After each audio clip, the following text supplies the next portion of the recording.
Hello hi welcome back to my channel friends. ನಾನು ಇಲ್ಲಿ ಕಡಲೆ ಬೀಜ ತಂದಿದ್ದೀನಿ. ಕಡಲೆ ಬೀಜನ ಈಗ ನಾನು ಯಾವ ಥರ ಬೇಯಿಸ್ತೀನಿ ಅಂತ ಹೇಳ್ತೀನಿ. ಫಸ್ಟು ತಂದೆಟ್ಗೆ ಚೆನ್ನಾಗಿ ತೊಳ್ಕೊಂಡು ಆಮೇಲೆ ಹಾಕ್ತಾರೆ, ಆದರೆ ನಾನು ತಂದು ಡೈರೆಕ್ಟಾಗೆ ನಾನು ಪಾತ್ರೆ ಒಳಗೆ ಹಾಕ್ತಾಯಿದ್ದೀನಿ. ಈಗ ನಾನು ಪಾತ್ರೆ ಒಳಗೆ ಹಾಕಿ ಸ್ವಲ್ಪ ನೀರು ಊದಿ, ಎಷ್ಟು ಬೇಕಷ್ಟು ನೋಡ್ಕೊಂಡು ಅದ್ರ ಅಳತೆಗೆ ನೀರು ಊದಿ ಚೆನ್ನಾಗೆ ಕುದಿಸ್ತೀನಿ ಫ್ರೆಂಡ್ಸ್. ಅದು ಕುದಿ ಬರಬೇಕು, ಯಾಕಂದರೆ ಈ ಥರ ಮಾಡಿದ್ರೆ ನೀಟಾಗೆ ಮಣ್ಣಿರೋದೆಲ್ಲ ಹೋಗುತ್ತೆ. ಜಾಸ್ತಿ ಮಣ್ಣಿಗೆ ಇಂಟಿಂಟೆಂಗಿರೋದೆಲ್ಲ ತಳದಲ್ಲಿ ಉಳ್ಕೊಳ್ಳುತ್ತೆ. ಹಂಗಾಗಿ ನಾನು ಈ ಕಡಲೆ ಬೀಜನ ಈ ಥರ ನಾನು ಬೇಯಿಸ್ತಾ ಇದ್ದೀನಿ. ಕಡಲೆಕಾಯ ನೋಡಿ ಚೆನ್ನಾಗಿ ಕುದೀತೈತೆ. ಆ ಕುದ್ದಿ ಏನಾಗುತ್ತೆ, ಅದು ಮಣ್ಣೊಂದು ಇಂಟೆದು ಧೂಳು ಪಾಳು ಎಲ್ಲ ಅಡಿಲಿ ಉಳ್ಕೊಳ್ಳುತ್ತೆ. ಆ ನೀರು ನೋಡಿ ಯಾವ ಥರ ಗಲೀಜಾಗಿ ಬಂದಿದೆ ಅಂತ ನೋಡಿ. ಈಗ ಈ ಥರ ಒಂದೆರಡು ಮಳ್ಳು ಚೆನ್ನಾಗಿ ಕುದಿಸ್ಕೊಂಡ್ಮೇಲೆ ಈ ಥರ ಎಲ್ಲ ಮಣ್ಣೆಲ್ಲ ಬಿಟ್ಟೋಗಿರುತ್ತೆ ನೋಡಿ. ಎತ್ಕೊತಾ ಇದ್ದೀನಿ ನಾನು. ಇದನ್ನೇನು ಮಾಡಬೇಕು ಅಂದರೆ, ಎತ್ಕೊಂಡು ಒಂದು ಸಪ್ರೇಟು ಚೆನ್ನಾಗಿರೋ ನೀರಲ್ಲಿ ಇನ್ನೊಂದು ಸಲ ನೀಟಾಗಿ ತೊಳ್ಕೊಂಡು ನಂತರ ಒಂದು 5 ನಿಮಿಷ ಬೇಯಿಸ್ಕೊಂಡ್ರೆ ಸಾಕು ಫ್ರೆಂಡ್ಸ್. ಅಷ್ಟೇ ರುಚಿಯಾಗಿ ಕಡಲೆ ಬೀಜ ಬೆಂದಿರುತ್ತೆ. ಟೇಸ್ಟಿಯಾಗೂ ಕೂಡ ಇರುತ್ತೆ, ತಿನ್ನೋಕ್ಕೆ ಚೆನ್ನಾಗಿರುತ್ತೆ ನೋಡಿ. ನೀವು ಒಂದ್ಸಲ ಈ ಥರ ಒಮ್ಮೆ ಟ್ರೈ ಮಾಡಿ ನೋಡಿ ಫ್ರೆಂಡ್ಸ್. ನಾನು ಇಲ್ಲಿ ತರಕಾರಿ ಉಪ್ಪು ಸಾಂಬಾರು ಮಾಡೋಕ್ಕೆ ಇಲ್ಲಿ ಕ್ಯಾರೆಟು, ಗೆಡ್ಡೆಕೋಸು, ಆಲೂಗೆಡ್ಡೆ ಮತ್ತು ಬೀನೀಸು ತಗೊಂಡಿದ್ದೀನಿ. ಉಪ್ಸಾರು ಖಾರಕ್ಕೆ ಅಂತೇಳಿ ಕೊತ್ತಂಬರಿ ಸೊಪ್ಪು, ಒಣಮೆಣ್ಸಿಕಾಯಿ ಮತ್ತು 3 ಟೊಮೊಟೊ ತಗೊಂಡಿದ್ದೀನಿ ಸಾಂಬಾರಿಗೆ ನೋಡಿ ಫ್ರೆಂಡ್ಸ್. ಈಗ ನಾನು ಕುಕ್ಕರ್ ಇಟ್ಟಿದ್ದೀನಿ. ಆ ಕುಕ್ಕರ್ಗೆ ಉಪ್ಸಾರು ಖಾರಕ್ಕೆ ಬೇಕಾಗುವಷ್ಟು ನಾನು ನೋಡ್ಕೊಂಡು ಒಣಮೆಣ್ಸಿಕಾಯಿ ತಗೊಂಡಿದ್ದೀನಿ. ಈಗ ನಾನು ಒಣಮೆಣ್ಸಿಕಾಯ ನೀಟಾಗೆ ಹುರ್ಕೊತಾ ಇದ್ದೀನಿ. ಬರೀ ಖಾಲಿ ಕುಕ್ಕರಲ್ಲಿ ನಾನು ಹುರ್ಕೊತಾ ಇರೋದು, ಎಣ್ಣೆ ಪಣ್ಣೆ ಏನೂ ಹಾಕಿಲ್ಲ ಫ್ರೆಂಡ್ಸ್. ನೋಡಿ ಈಗ ಈ ಥರ ಆಗಿದೆ. ಹುರ್ಕೊತಾ ಇದ್ದೀನಿ ಈ ಥರ ನೋಡಿ. ಈ ಥರ ಒಂದು ಸ್ವಲ್ಪ ಬೆಂದರೆ ಸಾಕು. ಮೆಣಸಿನ್ಕಾಯಿ ಆ ಕಡೆ ಈ ಕಡೆ ಎಲ್ಲ ಚೆನ್ನಾಗಿ ಬೆಂದರೆ ಸಾಕು. ಖಾರ ಅಷ್ಟೇ ಚೆನ್ನಾಗಿ ಬರುತ್ತೆ.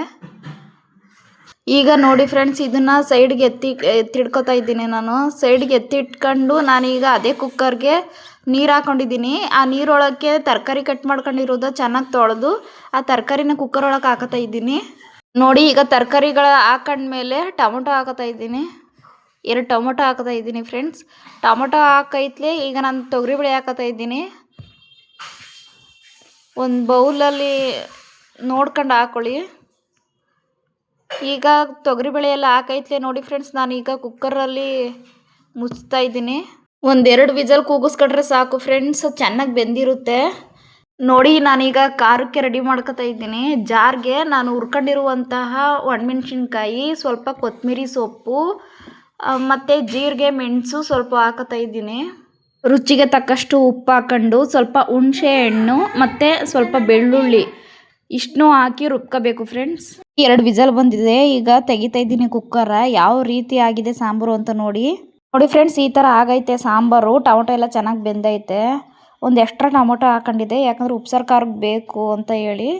ಈಗ ಬೆಂದಿರುವಂಥ ಒಂದು ಟೊಮೊಟೊನ ಉಪ್ಸಾರು ಖಾರದೊಳಗೆ ಹಾಕತಾ ಇದ್ದೀನಿ. ಇನ್ನು ಮಿಕ್ಕಿರೋ ಟೊಮೊಟೊನ 2 ತೆಗೆದು ಸೈಡಲ್ಲಿ ಇಟ್ಕೊತೀನಿ. ಯಾಕಂದರೆ ಉಪ್ಸಾರು ಖಾರ ರುಬ್ಬೈತ್ಲಿಯೇ ಲಾಸ್ಟ್ನೆಲ್ಲ 2 ಟೊಮೊಟೊ ರುಬ್ಬಿ ಸಾಂಬಾರೊಳಗೆ ಕುಯ್ಬೇಕು ಫ್ರೆಂಡ್ಸ್. ಅದಕ್ಕೇ ನೋಡಿ. ಈಗ ನಾನು ಬೆಳ್ಳುಳ್ಳಿ ಹಾಕತಾ ಇದ್ದೀನಿ ಇಷ್ಟೇ ಫ್ರೆಂಡ್ಸ್. ಇದನ್ನೆಲ್ಲ ಹಾಕೊಂಡು ರುಬ್ಕೋಬೇಕು. ರುಬ್ಬಿದ ಮೇಲೆ ಅದನ್ನು ತೆಗ್ದು ಒಂದು ಬಟ್ಲಿಗೆ ಹಾಕತಾ ಇದ್ದೀನಿ ಫ್ರೆಂಡ್ಸ್. ಈಗ ಬಟ್ಲಿಗೆ ಹಾಕೈತ್ಲೆ. ಇನ್ನು ಮಿಕ್ಕಿರುವಂಥ ಸಪ್ರೇಟ್ ಎತ್ಕೊಂಡಿದ್ನಲ್ಲ ಸಾಂಬಾರ್ಗೆ ಹಾಕೋಕ್ಕೆ ಅಂತ ಬೆಂದಿರೋ 2 ಟೊಮೊಟೊನ, ಆ 2 ಟೊಮೊಟೊ ಹಾಕಿ ಈಗ ರುಬ್ಕೋತಾ ಇದ್ದೀನಿ ಫ್ರೆಂಡ್ಸ್ ನೋಡಿ. ಸಪ್ರೇಟ್ 2 ಟೊಮೊಟೊನ ನಾನು ರುಬ್ಕೊಂಡಿದ್ದೀನಿ, ಅದನ್ನು ತೆಗೆದು ಸಾಂಬಾರೊಳಗೆ ಹಾಕ್ತಾ ಇದ್ದೀನಿ ಫ್ರೆಂಡ್ಸ್. ಹಾಕೈತ್ಲೆ ಫ್ರೆಂಡ್ಸ್. ಒಂದು ಸ್ವಲ್ಪ ನೀರು ಹಾಕಿ ಜಾರೊಳಕ್ಕೆ ಅದರಲ್ಲಿ ಇರುವಂಥ ಖಾರ ಎಲ್ಲ ನೀಟಾಗಿ ತೊಳೆದು ಆ ಸಾಂಬಾರೊಳಗೆ ಹಾಕಬೇಕು ಫ್ರೆಂಡ್ಸ್.